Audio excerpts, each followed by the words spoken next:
Hello and welcome back to LTC Heroes Live by Experience Care. My name is Peter Murphy Lewis. I'm your host. Today I'm talking to Phil Scalo. He's the chairman at Bartley Healthcare. I'm excited to talk to him for a number of different reasons. And he's also the vice chair of American Healthcare Association. Phil, welcome to the program. Well, it's great to be here, Peter. I've had the opportunity to see some of your interviews, and I'm excited to be one of your subjects. Well, anyone who's ever listened to this podcast, Phil, knows that I'm severely dyslexic and English is not my strong suit. Did I get the pronunciation of your last name correctly this time? Yes, you did. All right, Phil, I'm gonna go all over the place and jump around, but I want to start off with what's your role right now at ACA? What are you all focused on? What's the vice chair looking at in terms of emails, phone calls, committees? That's a big list. Well, as vice chair, it's sort of like being a vice president. You have a very broad portfolio and sometimes nothing to do from that portfolio. It depends on what the chair and what the president of the association want to give you.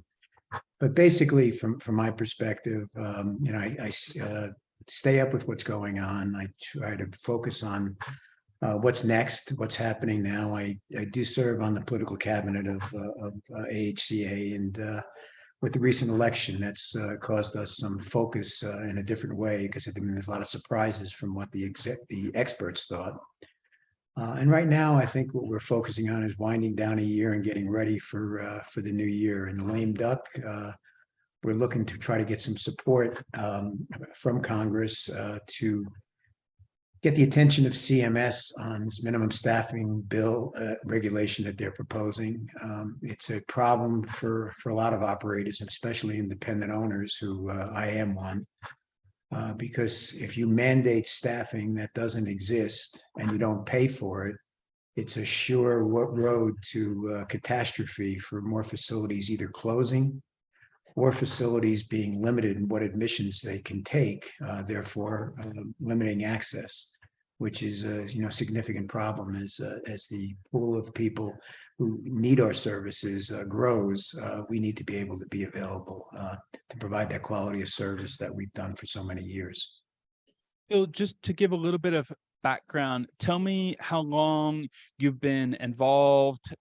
Maybe I shouldn't say interested, but I'm guessing if you're vice chair, some way you have to be interested. Otherwise, you wouldn't take that thankless job. How long have you been working at advocacy at the national level?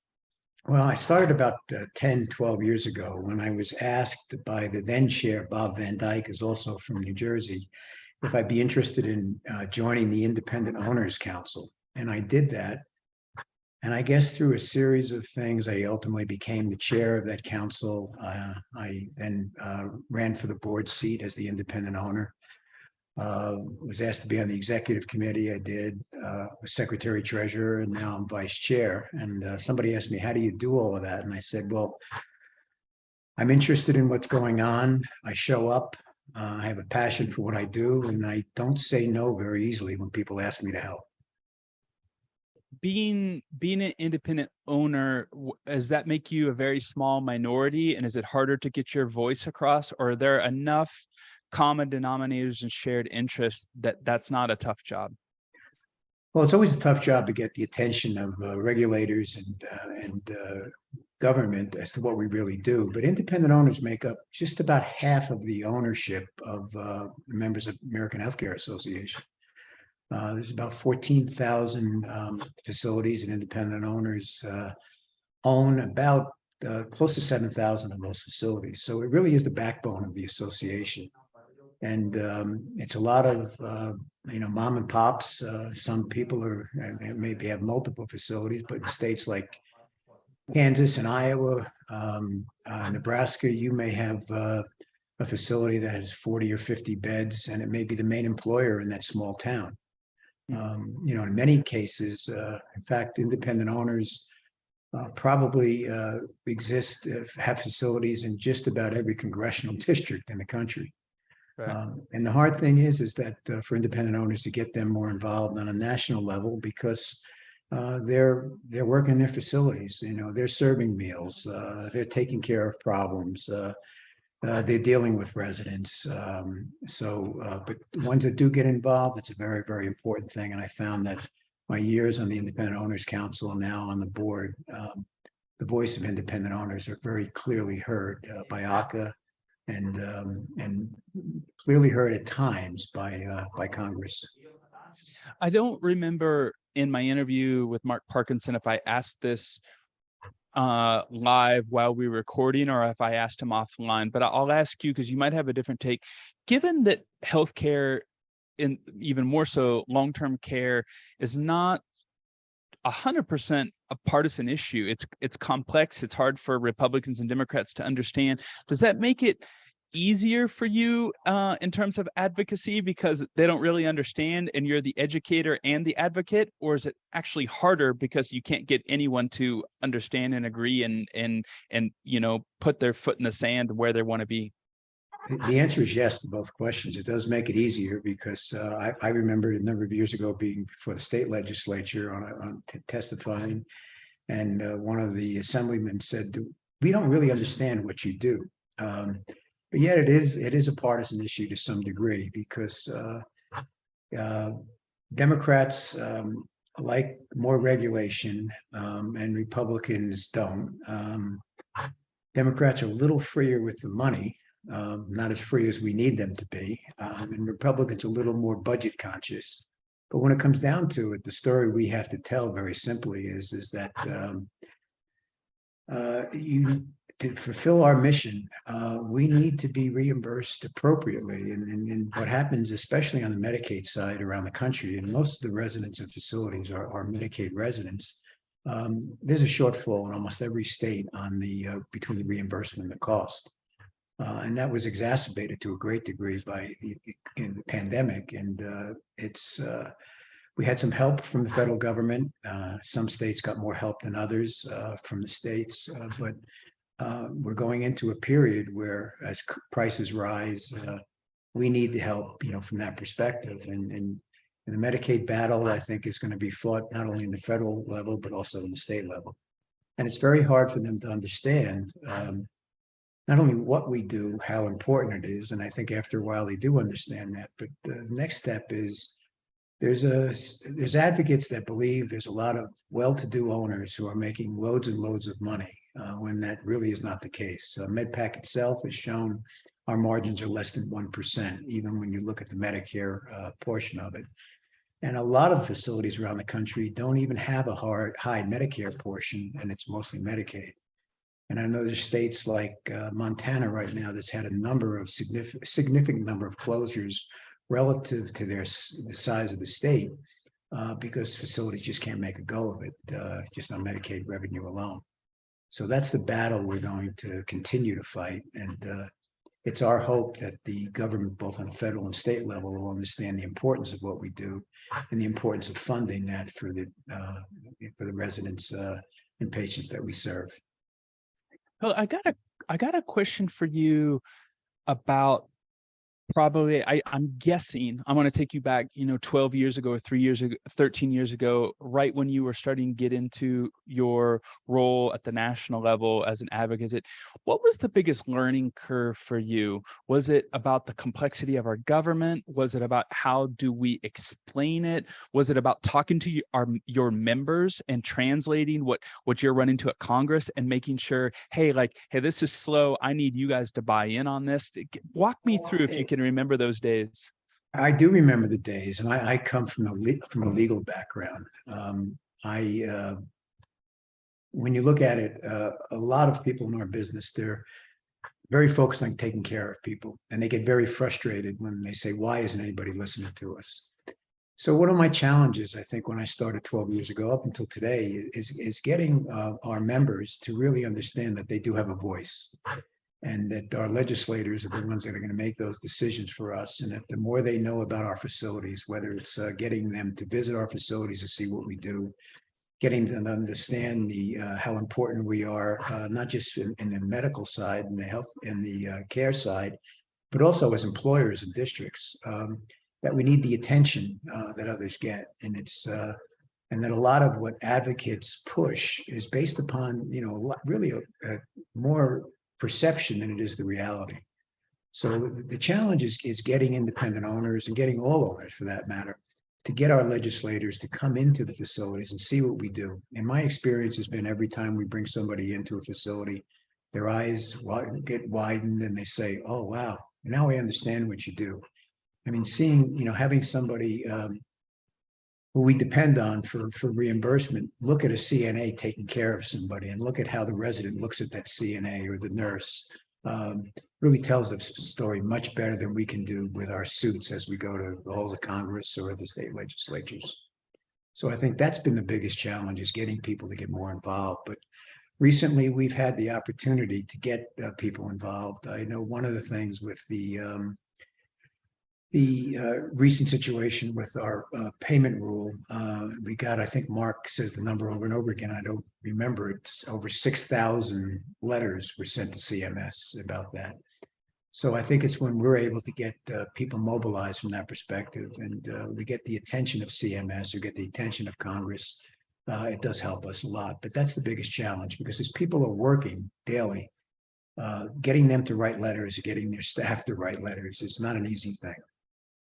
If you had a new member or a member who's recently becoming active in ACA, and they came up to you and you said, nothing ever gets done at the national level. I don't really see any advocacy. And they were asking for your honest opinion. Like, can you share a win that you feel long-term care has had in the last 12 years? What comes to mind? And maybe it's just a change of perception. Maybe it's not a bill. Maybe it's not about finance. Maybe it's not about COVID. What comes and feels like, hey, stick with us. We're headed in the right direction. Well, there's been some recent ones. I just mentioned about the payment rule. Originally, we were supposed to get a 2% cut, and we actually wound up with just about a 2% increase, which for small facilities in particular, that's a major thing. The other thing that was during COVID, our ability to get the attention of CMS and how the funds were distributed, the provider relief funds and others were distributed to be able to help facilities when they needed it most. I mean, the other thing is the perception. I think that as you look at some surveys we've done, the perception in the general public of our services has improved over the last several years, as we've been out more with public relations and getting that story out. There's a recent story in Axios, I think a couple of days ago, where it really recognized what we do, what we need. And those are things that we didn't see 10, 15 years ago. Philip, I normally go, when I start off an interview, I go right into the personal story, but I was, interested kind of in the advocacy level. But tell me how you got into long-term care, and then also as you transition, tell me a little bit about Bartley and how big you are, where you're at. Okay, well, let me start how I got involved in long-term care. I was an attorney. I am an attorney by training, still am an attorney. And I was with a firm in Bergen County, New Jersey, that represented Hackensack Hospital, which is now a big system called Hackensack Meridian. And my mentor in that firm was the chairman of the board. So I got to learn a little bit about healthcare there. And my first involvement in long-term care was actually representing a bunch of savings and loans who were foreclosing on a nursing home or series of nursing homes. So I got to understand a little bit about that. And I had clients who were physicians in Central Jersey who were were not happy with the options available for their patients that were aging, and decided that they wanted to try to build a nursing home. And I consulted with them, and through a series of work, because of my ability to get financing and other things, I became the managing partner of that entity. And as we grew, I did less law and became the CEO. And so we grew into rehab, facilities grew, we grew into assisted living. And most recently, we've merged with another company run by some young guys, the next generation that's springing up. And we'll be to the point where we'll have 8 facilities in New Jersey, 2 facilities in Michigan, and looking at some others. But our Bartley story is kind of interesting. I was always kidded by a lot of people because I worked and tried to make Bartley be the very sophisticated mom and pop from that perspective. I tried to stay involved in everything that was going on. And some of my colleagues would refer to it as Bartley World, because I would go against the grain sometimes, because for me, the most important thing was that we were treating all of our residents and our staff as if they were family. And that wasn't always the best thing for the bottom line. But as I used to tell people when I was CEO, the CEO stood for customers, employees, and owners in that order. And we followed that prospect and that process for many years. And we had a great reputation, still have a great reputation, 5-star facility, and it's a place to go. We're considered one of the leaders in New Jersey, and we're hoping with this merger that we continue to have that process going forward. I feel like anyone who knows me would know my very next question is, what was your learning curve moving from legal field over to CEO? There are some emotional, intangible challenges of that framework. I want to know, like, whose door did you knock on? What books were you reading? And what lessons, what advice would you give younger Phil if knowing what you know now? Well, I had to learn it from the top down, which is a hard way to do that.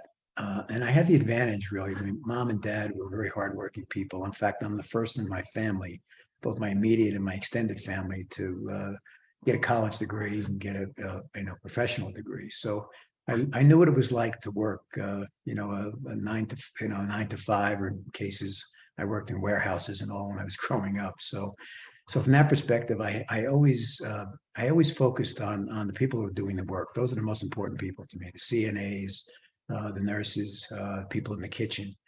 And I tried to learn by being with them and understanding their needs.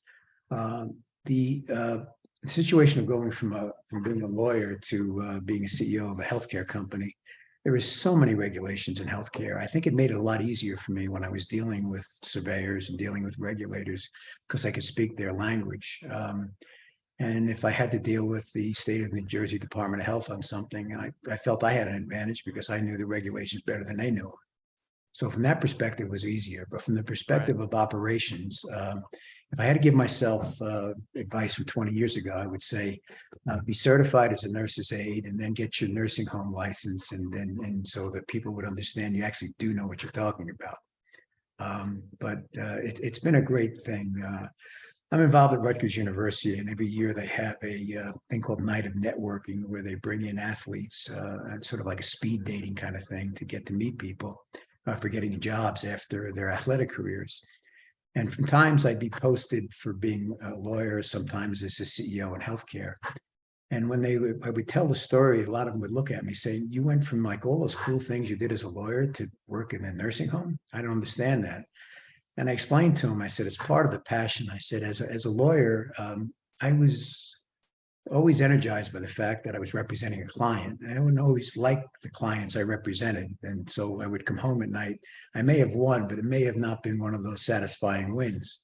Mhm. But in healthcare, I know every day that I come home, I've made a difference in somebody's life. And that's the kind of thing that we've done in our company. Is the fact that at the entrances to our facilities is a sign that says "Make a difference today." So from that perspective, I've learned that, and it's been much more rewarding, I think, than practicing law.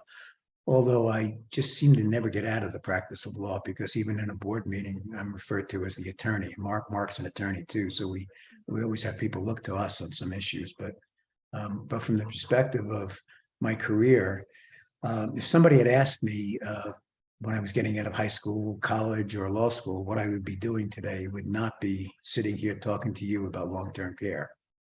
Hmm. I appreciate you saying kind of the advice of going back to becoming a CNA. I became a CNA a little over a year and a half ago. And, I came into long-term care as a marketer, then podcaster, and going to become a CNA really helped me understand a lot better. I have my follow-up question for you about, I don't want to put words in your mouth, but what I hear is that when you got into long-term care and got into healthcare, there was something intangible and rewarding about knowing that you were improving people's lives that you definitely cared about. I wonder how you guess I'm looking for an example of how do you make sure you're still hearing the stories and you're getting that rewarding feeling of making sure that trickles up and you actually know that the way that you're running the company is making a difference? Do you have a way of shout outs? Do you have how do you keep your ear to the ground? Well, it gets harder as you sort of move up the ladder. And the way I keep my ear to the ground is people know what's expected of them, know our process, know our culture. Um, and what I've done over the years, for instance, I have these president's lunches where I want to meet with the CNAs and the nurses and do things like that. One of the things I instituted a number of years ago was rehire interviews, and we have that go down through the company. And the rehire interview is coming out of an article I read that said that if you have people working for you, you wouldn't hire today. That's a problem. And if people are working with you that really would look for a job elsewhere, that's a problem. So I would sit down with the managers and we'd go over that once a year of, well, why should, why do you want to work here and why should I hire you?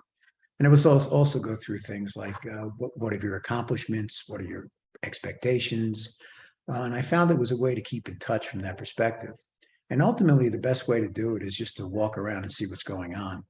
I know I've said over and over again, one of the best things that I could hear from a CNA or a nurse is something along the lines of the following.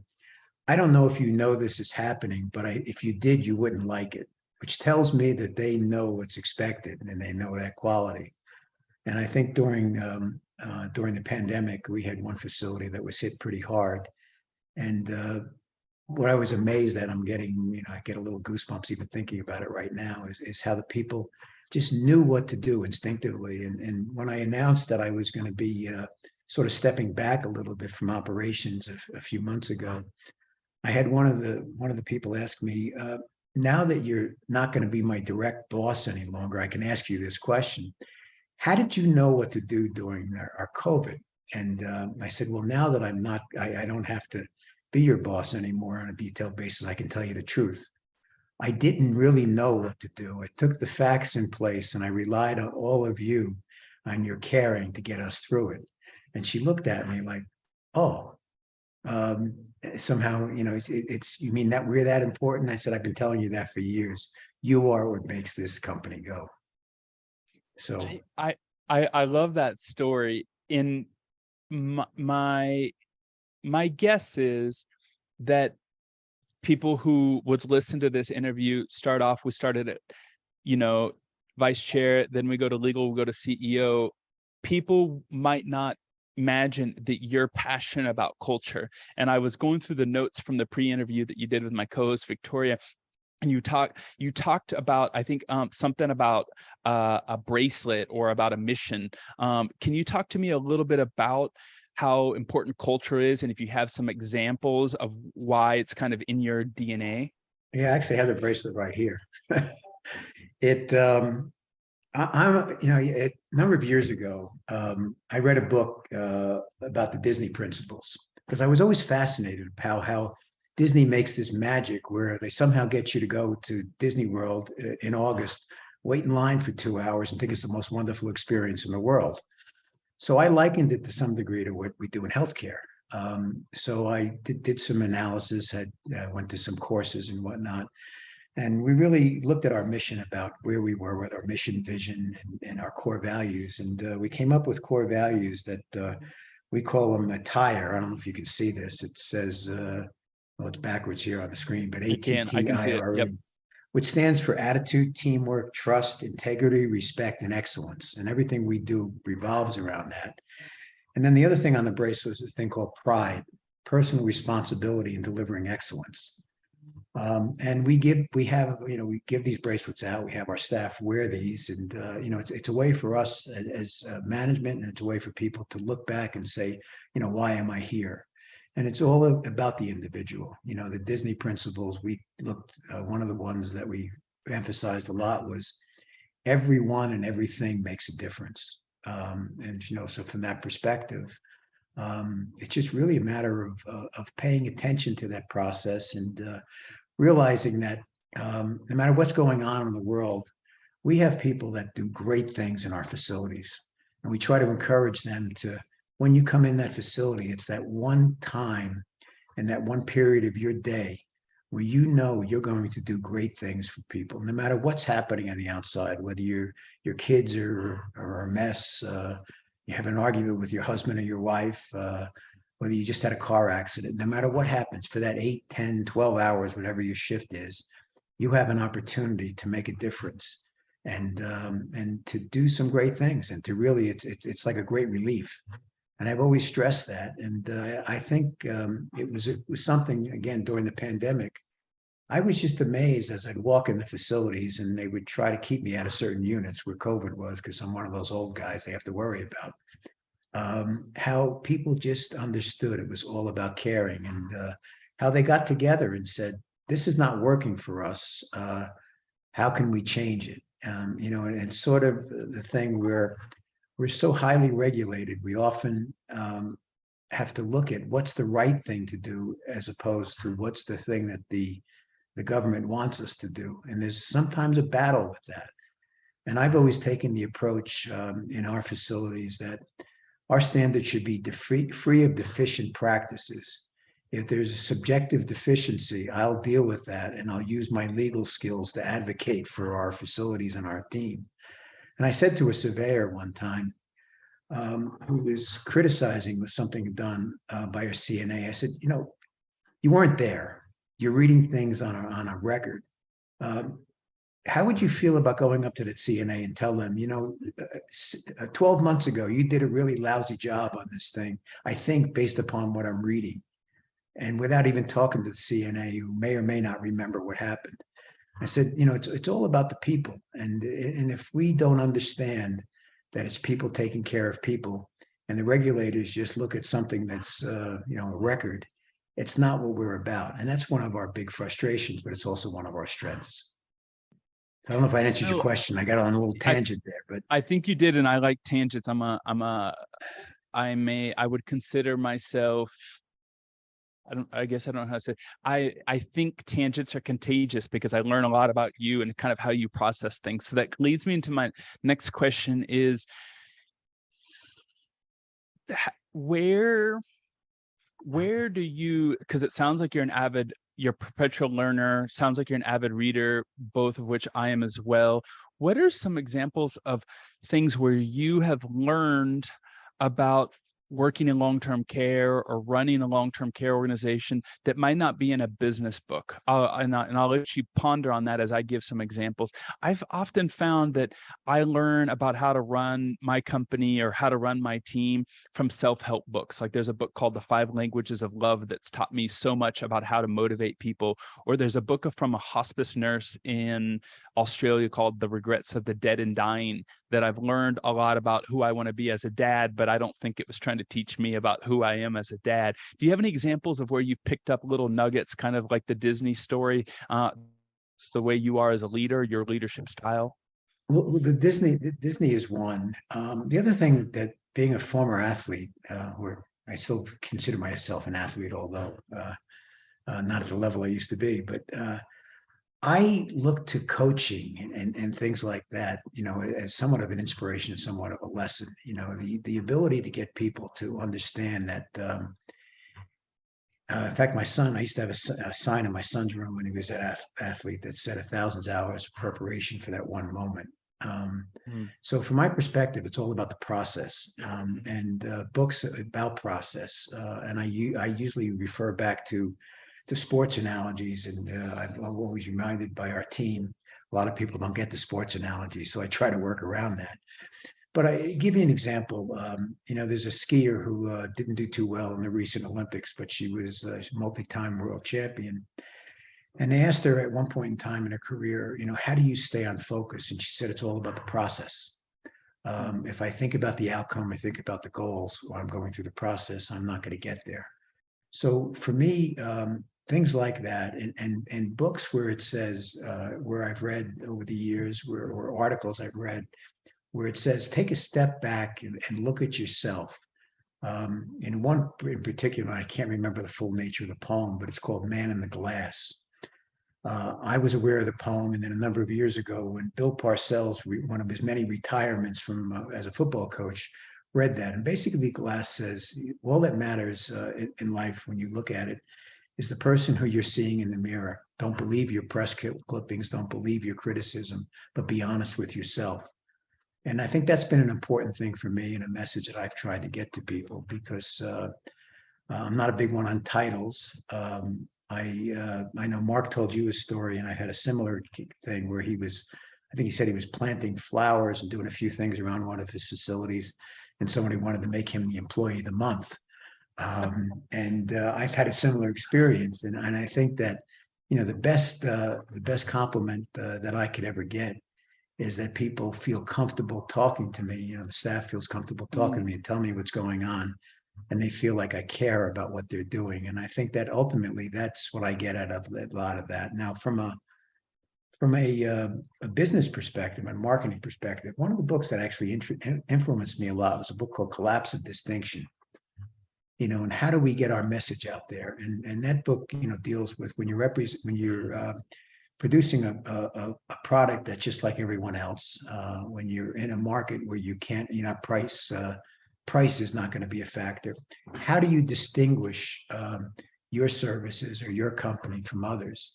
And it really is all about the quality aspect. But yet, if you say in our business, we're all about quality, well, everybody's going to say that. And really what you do is you look deep in and say, what makes us different? And how can we be different? How can we be better? And those are the kind of things that I've tried to bring into the company and basically bring into my life. And the following thing is, the last thing I would say is perseverance. In our business, you have to persevere. I've